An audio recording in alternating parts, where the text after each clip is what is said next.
अस्सलामुअलैकुम students, welcome back to my YouTube channel math strategy. आज जो हम अपना टॉपिक कवर करने जा रहे हैं वो है वेन डायग्राम का टॉपिक। ठीक है, most important topic in sets theory.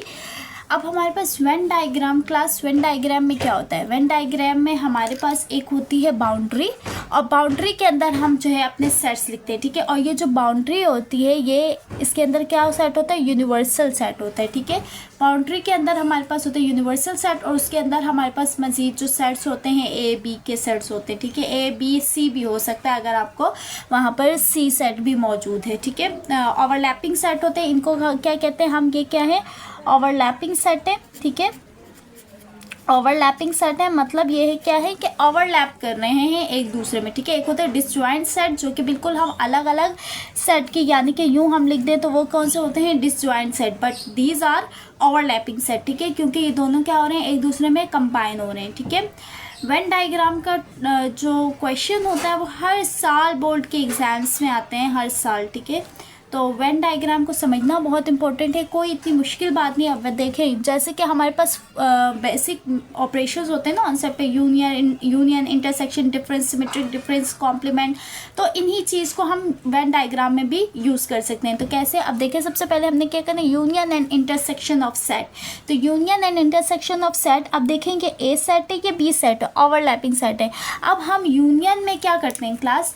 Union में हम क्या करते हैं? दोनों सेट्स को ऑर्डर में तरतीब दे के लिख लेते हैं। ठीक है, अब जैसे कि ये हम कर रहे हैं ना, ये हम ए यूनियन बी करने जा रहे हैं, तो यूनियन में हम क्या करते हैं? दोनों सेट्स को ओवरलैपिंग तरतीब से लिख लेते हैं। तो तरतीब से लिखने का मतलब हम क्या करते हैं? वेन डायग्राम में शेडेड करते हैं। तो इसका मतलब ये है कि ये जो हमारे पास है, ये दोनों जो सेट्स हैं, ये दोनों हमारे पास क्या हो जाएंगे? शेड हो जाएंगे। हम इन दोनों को क्या कर देंगे? शेड कर देंगे, यानी कि इन दोनों को हम मिला के लिखेंगे तो ये हमारे पास क्या बन जाएगा?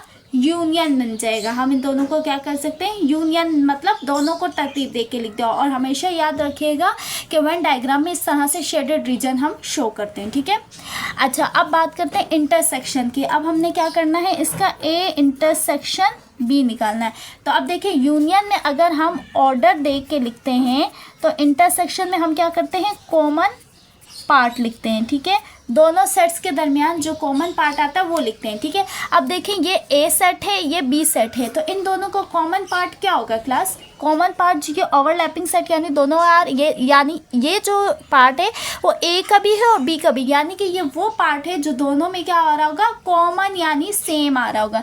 तो हमारे पास यहाँ पर शेडेड रीजन कौन सा आएगा? हम इसको क्या कर देंगे? शेड कर देंगे कि ये जो पार्ट है वो हमने नीचे हमने लिखना भी होगा कि these are A intersection B. ये जो हमने shaded region shows A intersection B. जब भी आप इस तरह से करेंगे, आपने इसी तरह से बाउंड्री बनानी है। अंदर यूनिवर्सल सेट है। यूनिवर्सल सेट का मतलब ये होता है कि यूनिवर्सल सेट क्या है?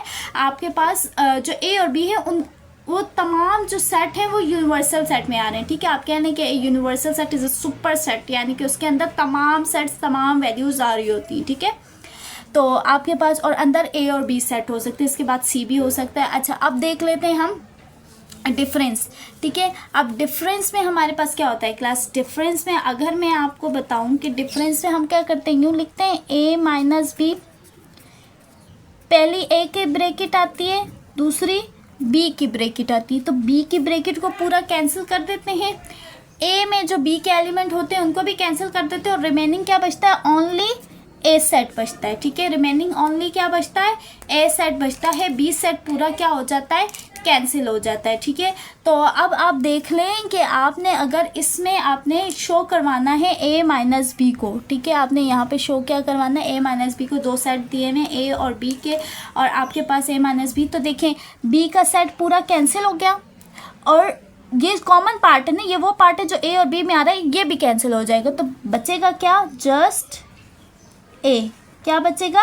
सिर्फ और सिर्फ आपके पास ए सेट बचेगा। तो ये आपने शो करवा दिया, आपने वेन डायग्राम के थ्रू बता दिया, और नीचे आपने लिख दिया ए माइनस बी। ठीक है, ये शेडेड रीजन क्या शोज कर रहा है? ए माइनस बी। तो अब आपके पास ए माइनस बी, और अगर क्लास आपको बी माइनस ए करना हो, अब देखें पहले बी आ जाए फिर ए आ जाए तो ए सेट पूरा कैंसिल हो जाएगा। अब अगर आपके पास बी माइनस ए आ जाए तो बी सेट पूरा ए सेट पूरा कैंसिल हो जाएगा और बी में कैंसिल हो जाएगा, तो बचेगा क्या आपके पास बी सेट। तो इसका मतलब ये है ए का जो सेट है वो कैंसिल हो गया, ठीक है। और जो बी का सेट था, बी में जो ए और बी में जो कॉमन आ रहा था वो भी कैंसिल हो गया, और रिमेनिंग क्या बचा, just you have remaining only B set, ठीक है। ये बात याद रखिएगा, ए माइनस बी में जस्ट हमारे पास ए सेट बाकी बचता है, ठीक है। हमने इसको क्यों नहीं शेड किया, क्योंकि ये वो पार्ट है जो ए में भी आ रहा है और बी में भी आ रहा है, और हमें पता है कि हम जो है सेम पार्ट भी कट कर देते हैं और ओनली ए पार्ट हमारे पास बचता है। ओके क्लास, अब है सिमेट्रिक डिफरेंस, ठीक है। पहले था डिफरेंस और अब है सिमेट्रिक डिफरेंस। आपको पता है सिमेट्रिक डिफरेंस को हम किससे शो करवाते हैं, डेल्टा से, ठीक है। अच्छा अब देखिए, अगर हमने सिमेट्रिक डिफरेंस फाइंड करना है, यानी कि हमने क्या फाइंड करना है, ए डेल्टा बी। तो ए डेल्टा बी के लिए हमारे पास ए का सेट है, लेट सपोज ए का सेट हमारे पास क्या है, 2 4 6 8, ठीक है। और बी का सेट है वो क्या है हमारे पास, 2 4 और 7, ठीक है। बी का सेट आपके पास क्या आ गया, 2 4 7। तो अब इसमें क्या होता है, जो सेम होते हैं उनको हम कट कर देते हैं और हमारे पास जो रिमेनिंग जो दोनों सेट में बच जाता है उन दोनों का क्या करते हैं, मिला के लिख देते हैं। ये आ गया हमारे पास ए डेल्टा बी। जो सेम पार्ट जो सेम होता है उनको कट कर देते हैं और जो रिमेनिंग बचते हैं उनको हम दोनों सेट्स में से मिला, डिफरेंस में हम क्या करते हैं, बी सेट को पूरा कैंसिल ही कर देते हैं और ए में जो बी के होते हैं उनको भी कैंसिल कर देते हैं, और सिर्फ फर्स्ट सेट के जो एलिमेंट्स बचते हैं वो लिखते हैं, ठीक है। लेकिन हम सिमेट्रिक डिफरेंस में क्या करते हैं, दोनों सेट्स में जो सेम पार्ट होता है, जो सेम नंबर्स होते हैं उनको कैंसिल कर देते हैं और दोनों सेट्स में जितने एलिमेंट जितने नंबर्स बचते हैं उन दोनों को मिलाकर लिख देते हैं, ठीक है। इस दोनों में आपने डिफरेंस रखना है। तो ए डेल्टा बी आ गया, तो इसका मतलब ये है कि अगर हमने इसमें ए डेल्टा बी शो करवाना है, वही वेन डायग्राम आ गई, बाउंड्री आ गई, उसमें यूनिवर्सल सेट आ गया, ए बी आ गया। तो अब देखें ए डेल्टा बी को अगर हमने शो करवाना है तो डेल्टा में क्या होता है, सेम पार्ट क्या हो जाता है, कट हो जाता है। ये वो पार्ट है जो दोनों में सेम आ रहा है, तो इसको हम क्या कर देंगे, कट कर देंगे। तो हमारे पास रिमेनिंग क्या बचेगा, ए और बी, इसमें दोनों सेट्स मिलाकर हम लिख सकते हैं। तो हम कर देंगे कि ए, ठीक है, ए को शेड कर देंगे हम, और हम किसको शेड कर देंगे, बी सेट को शेड कर देंगे। और जो हमारे पास जो इन दोनों के अंदर जो कॉमन पार्ट आ रहा है उसको हम बिल्कुल शेड नहीं करेंगे, क्योंकि वो कॉमन पार्ट हमारा क्या हो जाएगा, कैंसिल हो जाएगा। तो ये हमारे पास क्या आ गया, ए डेल्टा बी, ठीक है। हमने ये क्या शो करवा दिया, symmetric difference, that is A delta B, ठीक है। अच्छा अब क्लास हम देखते हैं कॉम्प्लीमेंट। कॉम्प्लीमेंट में क्या होता है, अब देखें अगर मुझे ए का कॉम्प्लीमेंट फाइंड करना है, then what we have to do, we have to minus U minus A, ठीक है। यानी कि यूनिवर्सल सेट में से माइनस करवा देते हैं ए को। अच्छा अब माइनस किस तरह से करवाते हैं, सेम इज लाइक जिस तरह से हमने डिफरेंस में करवाया है ना, बिल्कुल इसी तरह से कॉम्प्लीमेंट में भी हम माइनस करवाते हैं। तो हमारे पास क्या होगा कि हम क्या करेंगे, ये आ गया, लेट सपोज ये आ गया यू का सेट, ठीक है, ये आ गया ए का सेट। तो उसी तरह से होगा, तो आपके पास क्या होगा, आप उसी तरह से बी का सेट पूरा कैंसिल हो जाएगा, ए में जो बी के सेट आएगा वो भी, मतलब यूनिवर्सल सेट में जो बी के सेट आएगा वो भी कैंसिल हो जाएगा, और आपके पास क्या बचेगा, जस्ट यू बचेगा ना। तो ये कंप्लीट क्या है, ए सेट है, ये तो हो गया पूरा ख़त्म, ठीक है। और जो है तो आपके पास रिमेनिंग क्या बचा, जस्ट यूनिवर्सल सेट। तो आपने शेड किसको करना है, इस यूनिवर्सल, यानी कि जो बाहर की जितनी बाउंड्री आई आपने इस पूरे को शेड कर देना है कॉम्प्लीमेंट के लिए, और जो अंदर जो ए सेट है उसको नहीं करना। क्यों, क्योंकि वो चीज़ जो है हमारी ख़त्म हो गई है, वो कैंसिल हो गई है, ठीक है, माइनस हो गई है।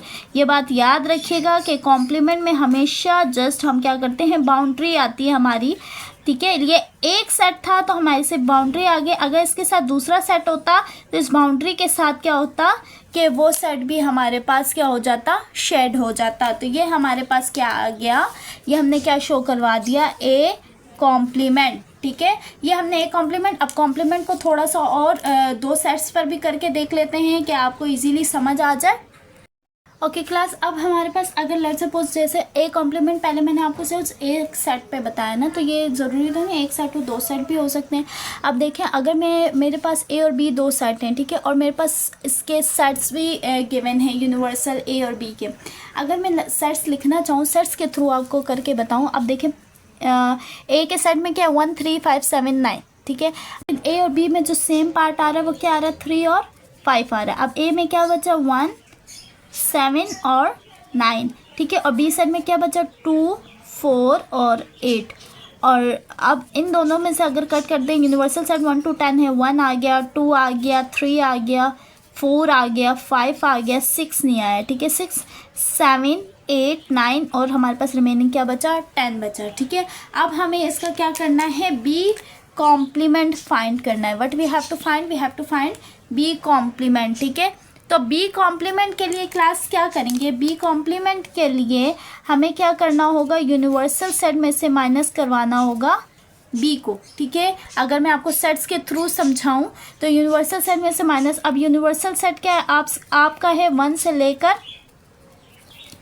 10 तक, ठीक है, माइनस बी सेट है आपका 2 3 4 5 8, ठीक है। बी सेट हो गया पूरा कैंसिल, ठीक है। और यूनिवर्सल सेट में क्या बचा आपके पास 1 2 दोनों में है, कैंसिल हो गया, 3 है, 4 है, 5 है, कैंसिल, 6 7 8 कैंसिल, क्या बचा हमारे पास 9 एंड 10, ठीक है। क्या बचा आपके पास 1 6 7 9 10। अब आप अगर यहाँ गौर से देखें 1 7 9 यहाँ आ रहा है, 6 और 10 यहाँ आ रहा है, ठीक है। इट्स मीन कि आप ये बी का पूरा सेट छोड़ देंगे और जो ये कॉमन पार्ट है इसको भी आप शेड नहीं करेंगे। आप शेड किसको करेंगे, इस ए सेट को, और जो बाहर की बाउंड्री है यानी कि ये बाउंड्री आप शेड इसको करेंगे। समझ आ रही है आपको बात। आपने बी कॉम्प्लीमेंट के लिए क्या करना है कि आपको मैंने सेट्स के थ्रू समझाया है कि आपको इजीली समझ आ सके कि आपके कहाँ कहाँ एलिमेंट्स मौजूद हैं। 1 7 9 6 10 आपके ये जो एलिमेंट है 2 4 8 3 5 ये पूरे ओवरऑल कैंसिल हो चुके हैं। तो आपने इसको शेड बिल्कुल नहीं करना। आपने शेड किस तरह से करना है कि आपने बी कॉम्प्लीमेंट के लिए इस पूरे सेट को कैंसिल कर देना है and you have remaining A set and universal set. और अगर इसी तरह से आपको ए कॉम्प्लीमेंट निकालना होता तो आप ए कॉम्प्लीमेंट यानी इस पूरे सेट को शेड नहीं करते, आप बी के साथ बाउंड्री उसकी शेयर कर देते, शेड कर देते। तो क्लास ये था हमारा टॉपिक वेन डायग्राम का, जिसमें आपको तमाम ऑपरेशंस ऑन सेट जो है मैंने वो वेन डायग्राम के थ्रू समझाने की कोशिश की है। आई होप सो कि आपको ये अच्छे से समझ आएगा। If you like this video then don't forget to like, comment, subscribe and share with your friends. Plus don't forget to press the bell icon.